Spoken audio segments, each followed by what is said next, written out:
Now question number 2 of exercise 1.4. Verify that a divided by b plus c not equals to a divided by b plus a divided by c for each of the following values of a, b and c. A equals to 12, b equals to -4, c equals to 2. A divided b plus c not equals to a divided by b plus a divided by c. So we can say that distributive property is not used for division. Now verify it. A is 12, B is -4 and C is 2. Now solve the LHS part. A divided by B plus C.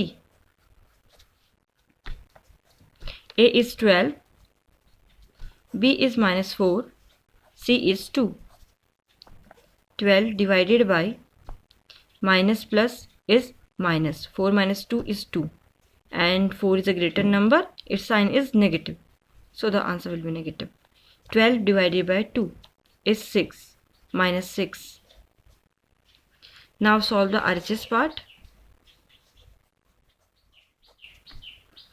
A divided by B plus A divided by C. A is 12. 12 divided by -4 plus 12 divided by 2. 12 divided by 4 is -3 plus 12 divided by 2 is 6 plus minus plus is minus. 6 minus 3 is 3 and 6 is a greater number, its sign is positive, so the answer will be positive. So LHS is -6 and RHS is 3. So LHS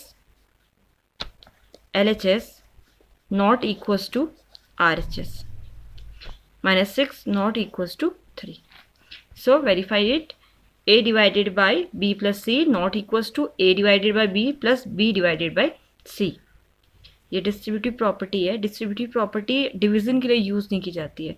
हमने एक example के through उसको solve करने की कोशिश की है. A equals to 12 लिया है, B -4, C इक्वल्स टू 2. उसके लिए हमने LHS और RHS पार्ट को सॉल्व किया. So LHS not equals to RHS. LHS is -6 and RHS is 3. -6 is not equals to not equals to 3. So verified it. इस तरीके से आपको प्रूफ करना है एग्जाम्पल के साथ. B part, second question B part is your homework, same as first part. Now the third question, fill in the blanks. इनको आपको fill करना है. 369 divided by blank equals to 369. 369 को आप किस नंबर से डिवाइड करेंगे? 369 ही आ जाए. So divided by 1. 1 से जब किसी नंबर को डिवाइड करते हैं तो वही नंबर आता है. And -206 divided by dash equals to 1. 206 -206 को आप किस नंबर से डिवाइड करें कि आपका 1 आ जाए? जब नंबर को सेम नंबर से हम डिवाइड करते हैं तो हमारा 1 आ जाता है.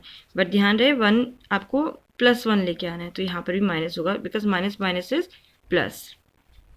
And dash divided by 1 equals to -87.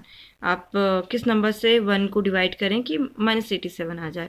सो 87 को जब हम 1 से डिवाइड करेंगे तो 87 आएगा और ये नेगेटिव है. नेगेटिव लाने के लिए ये नेगेटिव होगा. अगर यहाँ पर प्लस लाना होता तो ये भी अगर यहाँ पर प्लस होता या कुछ इस टाइप के चेंजेस होते तो यहाँ पर भी कोई चेंजेस होते या यहाँ प्लस लेके आना होता तो आपको हमें ये भी प्लस का होता है. इसको प्लस को लेते हैं.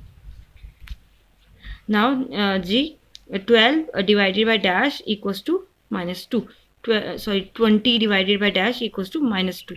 20 को आप किस नंबर से डिवाइड करें कि 2 आ जाए, -2 आ जाए? तो 10 to the 20 होता है, बट ये नेगेटिव है तो इट मीन्स ये आपको -10 लेना होगा. इस तरीके से सॉल्व करने आपको. B, D, F, H, these are your homework. Note down it. Now the next, write 5 pairs of integer a, b. आपको a, b के फॉर्म में लिखना है. Such that a divided by b equals to -3. One such pair is 6 divided by 6 -2, because 6 divided by -2 equals to -3। यहाँ पे आपको A comma B के form में आपको कुछ पेयर्स लिखने हैं। पेयर ऐसे होने चाहिए जिनको आपको डिवाइड करके -3 आ जाए। ओके, एक एग्जाम्पल गिवन है, यानी कि देखो 6 को अगर हम 2 से डिवाइड करेंगे तो 3 आता है, और -2 लिया है इसलिए -3, आपको लाना -3 है। इस तरीके से एग्जाम्पल गिवन है आपको, इसी की हेल्प से आपको और भी 5 पेयर्स बनाने हैं। पेयर को आपको इस फॉर्म में ए कॉमा बी के फॉर्म में लिखना है। देखिए, okay, let's start. So if a equals to 15, आपको -3 लेके आना है, यानी कि उनमें से कोई एक नंबर a और b, इनमें से कोई एक नंबर नेगेटिव होना चाहिए। a equals to 15 and b equals to 5। When 15 divided by 5 is 3, but कितना आना चाहिए? -3। सो आप दोनों में से किसी को भी नेगेटिव ले सकते हैं। So one pair is 15, -5, and second pair 15 because 15 divided by -5 is 3, -3, one pair. And next example, if a equals to -18 and b equals to 6, a -18 divided by b means 6, a divided by b हम find कर रहे हैं। -18 divided by 6 is -3, so the second pair is -18, 6। दोनों में से कोई भी एक इंटीजर नेगेटिव होना चाहिए। And third, if a equals to 36 and b equals to 12, अब दोनों में से कोई भी एक इंटीजर को आप नेगेटिव लें। Now we find a divided by b। 36 divided by -12, 12 3s are 36 minus so the next pair 36, -12। तो आप इस टाइप के कितने भी पेयर बना सकते हैं। 5 पेयर बनाने, मैंने 3 ही बनाए क्योंकि बाकी आप बनाएंगे और आपका होमवर्क है। Okay, now you make another 5 pairs of integer a, b. Okay, it's your homework. Thank you.